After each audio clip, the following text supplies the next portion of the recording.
Hello বন্ধুরা, আজকের ভিডিওটাতে আমরা ইলেকট্রোম্যাগনেটিক ইন্ডাকশন সম্বন্ধে জানব। ইলেকট্রোম্যাগনেটিক ইন্ডাকশন বলতে আমরা কী বুঝি, ইলেকট্রোম্যাগনেটিক ইন্ডাকশন কত রকমের হয় এবং প্র্যাকটিক্যালি আমরা মিউচুয়াল ইনডিউসড ইএমএফ কীভাবে তৈরি হয় মিউচুয়াল ইন্ডাকশনের ফলে, সেটাও কিন্তু আমরা আজকে দেখব। প্রথমে বলি যে হেন্স ক্রিস্টিয়ানো ওরস্টেড নামে এক বিজ্ঞানী, উনি দেখেন যে কোনো কারেন্ট ক্যারিং কন্ডাক্টরে কারেন্ট পাস করলে তখন ওই কন্ডাক্টরের চারপাশে একটা ম্যাগনেটিক ফিল্ড তৈরি হয়।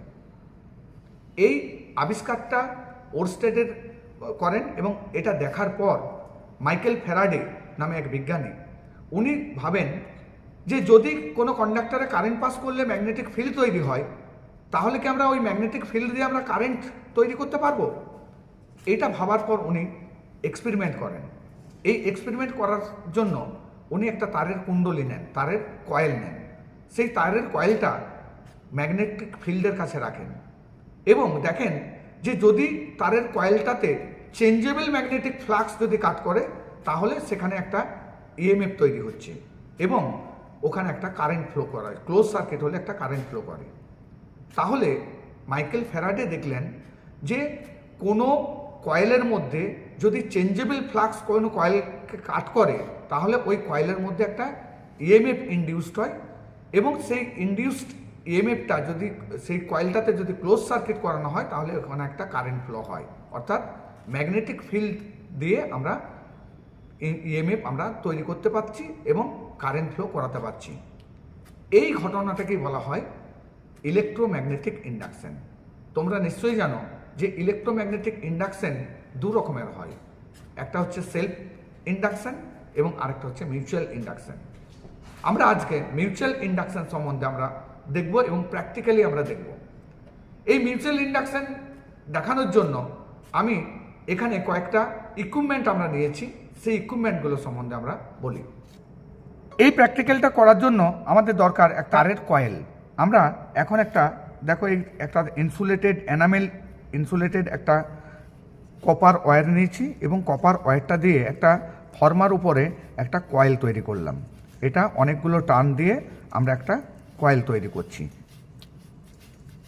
তাহলে আমরা একটা কয়েল নিলাম, এই একটা কয়েল, আর একটা হচ্ছে ব্যাটারি দরকার। আমি একটা ডিসি সোর্স একটা নিলাম। আর কি দরকার? একটা এলইডি দরকার।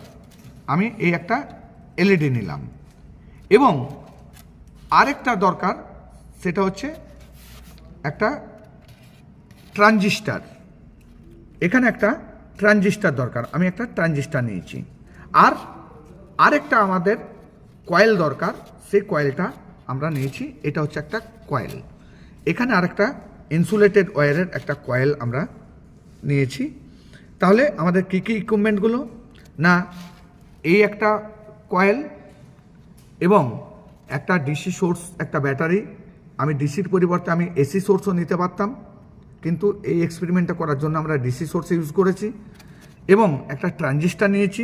এই ট্রানজিস্টারটা কেন না, ডিসি সোর্সে আমাদের স্টেডি ফ্লাক্স তৈরি হয়, কিন্তু মাইকেল ফ্যারাডে বলেছিলেন যে চেঞ্জেবল ফ্লাক্সকে যদি কোনো কন্ডাক্টর কাট করে, তাহলে আমাদের এই ডিসি সাপ্লাই যেটা নিয়েছি, এইটাকে চেঞ্জেবল ফ্লাক্স তৈরি করার জন্য আমরা এই ট্রানজিস্টারটা নিয়েছি। এই ট্রানজিস্টারটা একটা সুইচের কাজও করছে, অর্থাৎ এই কারেন্টটাকে খুব কুইকলি অফ অন করছে। তার মানে এই কয়েলের মধ্যে ম্যাগনেটিক ফ্লাক্সটাও কিন্তু পরিবর্তিত হচ্ছে। আর এই একটা এলইডি নিয়েছি এবং আরেকটা কয়েল নিয়েছি, এই কয়েলটাতে যেটাতে ইএমএফটা তৈরি হবে।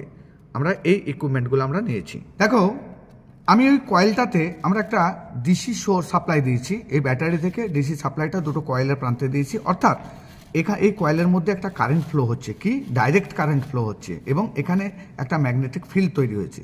আমরা এখন যদি অপর একটি কয়েল, এই যে এই কয়েলটা আমরা যদি এখানে রাখি, তাহলে দেখো এখন কিন্তু কোনো ইএমএফ তৈরি হচ্ছে না, মানে ল্যাম্পটা জ্বলছে না, তার মানে ইএমএফ তৈরি হচ্ছে না। কেন তৈরি হচ্ছে না? না, আমাদের এই কয়েলের মধ্যে যে ফ্লাক্সটা তৈরি হয়েছে, সেই ফ্লাক্সটা কিন্তু steady flux, not changeable flux. এই স্টেডি ফ্লাক্স আমার এই কয়েলকে কাট করছে, কিন্তু ফ্যারাডে কি বলেছিল, চেঞ্জেবল ফ্লাক্স দরকার। সেই চেঞ্জেবল ফ্লাক্স যদি না হয়, তাহলে কিন্তু এই কয়েলের মধ্যে ইনডিউসড ইএমএফ হবে না। এখানে হয় চেঞ্জেবল ফ্লাক্স অথবা এই কয়েলটাকে মুভ করাতে হবে, সেই জন্য এখানে ইনডিউসড ইএমএফটা তৈরি হচ্ছে না। কিন্তু এই কয়েলের সাথে যদি আমরা এই ট্রানজিস্টারটা আমরা যুক্ত করি, এই ট্রানজিস্টারটা লাগিয়ে দিই, সেই ট্রানজিস্টারটা এই ডিসি সোর্সের থেকে যদি আমরা কানেক্ট করি এবং এই ট্রানজিস্টারটা সুইচের যদি কাজ করে, অর্থাৎ এই কারেন্টটাকে অফ অন যদি করে, তাহলে এই কয়েলের মধ্যে একটা পরিবর্তিত ফ্লাক্স তৈরি হবে এবং সেই পরিবর্তিত ফ্লাক্স এই সেকেন্ড কয়েলটাকে কাট করবে। সেকেন্ড কয়েলটাকে কাট করলে ইনডিউসড ইএমএফ তৈরি হবে এবং এই ইনডিউসড ইএমএফের ফলে যেহেতু এই ল্যাম্পটা দুটো প্রান্তে কানেক্ট করেছে, ক্লোজ সার্কিট হয়েছে, এই ল্যাম্পটা জ্বলবে। দেখো আমি এবারে এই ট্রানজিস্টারটা ইউজ করে আমরা চেঞ্জেবল ফ্লাক্স তৈরি করব এবং সেই চেঞ্জেবল ফ্লাক্স দিয়ে আমরা এখানে ইএমএফটা ইনডিউসড করব। আমরা দেখো এই যে কয়েলটা নিয়েছি, এই কয়েলের দুটো প্রান্তে আমরা সাপ্লাই দেবো। কি সাপ্লাই দেবো? DC supply. কিন্তু ডিসি সাপ্লাই দিলে আগেই আমি বলেছি যে এখানে স্টেডি ফ্লাক্স তৈরি হবে। স্টেডি ফ্লাক্স কোনো কয়েলকে কাট করলে ইএমএফ তৈরি হয় না। ইএমএফ তৈরি হতে গেলে আমাকে চেঞ্জেবল ফ্লাক্সের দরকার। সেই চেঞ্জেবল ফ্লাক্স তৈরি করার জন্য আমরা দেখো এখানে একটা ট্রানজিস্টারটা নিয়েছি। এই ট্রানজিস্টারটা সুইচিংয়ের কাজ করছে, অর্থাৎ অফ অন করছে। এই ট্রানজিস্টার অফ অন করলে এখানে ম্যাগনেটিক ফ্লাক্সের পরিবর্তন হচ্ছে এবং এই পরিবর্তিত ম্যাগনেটিক ফ্লাক্সকে আমরা যদি অপর একটা কয়েলকে কাট করাই, এই কয়েলটা দেখো এখানে আমি আরেকটা কয়েল নিয়েছি। এই কয়েলটা কিন্তু আমার এর সাথে ইলেকট্রিক্যালি কানেক্টেড নয়। দেখো আমি এখন এই কয়েলটাকে যদি আমরা এর মিডিল পোর্শনে রাখি বা যে কোনো জায়গায় রাখি, তাহলে ল্যাম্পটা জ্বলে উঠছে। দেখো এই ল্যাম্পটা এখন জ্বলছে। এটা কেন জ্বলছে না, এর যে পরিবর্তিত ফ্লাক্স, সেই ফ্লাক্স এই কয়েলটা সেকেন্ড কয়েলটাকে কাট করছে এবং ফ্যারাডেজ ল অনুযায়ী বা ফ্যারাডেজ প্রিন্সিপাল অনুযায়ী এই সেকেন্ড কয়েল একটা ইএমএফ তৈরি হচ্ছে।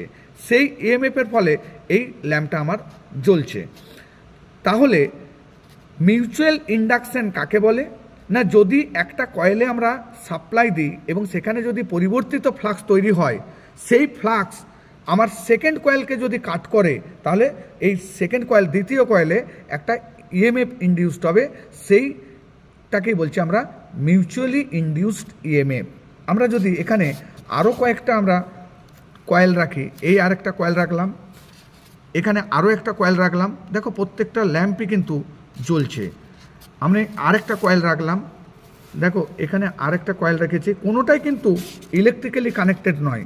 এই কয়েলের কাছে রেখেছি, অর্থাৎ এই কয়েলের সঙ্গে এ মিউচুয়ালি ইন্ডাকশান হচ্ছে। এর ফ্লাক্সটাকে এই কয়েলগুলো কাট করছে, কাট করার ফলে এখানে মিউচুয়ালি ইনডিউসড ইএমএফ তৈরি হচ্ছে, যার জন্য এই ল্যাম্পটা জ্বলছে। আমরা যদি এই ল্যাম্পগুলোর পরিবর্তে আরেকটা অন্য কয়েল রাখি, তাহলেও কিন্তু এখানে ইনডিউসড ইএমএফ হবে এবং একটা ল্যাম্প জ্বলবে।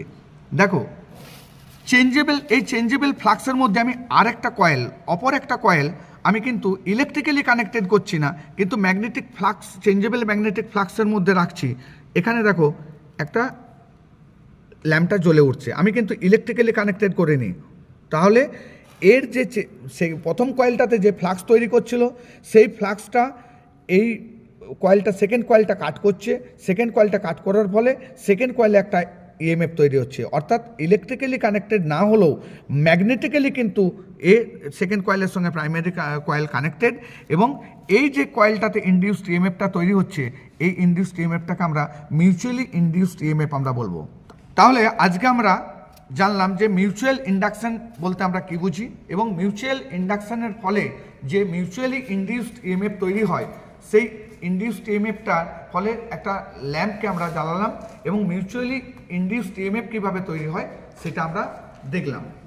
আমরা নেক্সট ভিডিওটাতে আমরা সেলফ ইনডিউসড ইএমএফ সম্বন্ধে জানবো এবং সেলফ ইন্ডাকশন বলতে কী বুঝি আমরা নেক্সট ভিডিওতে জানবো। ওকে, থ্যাংক ইউ।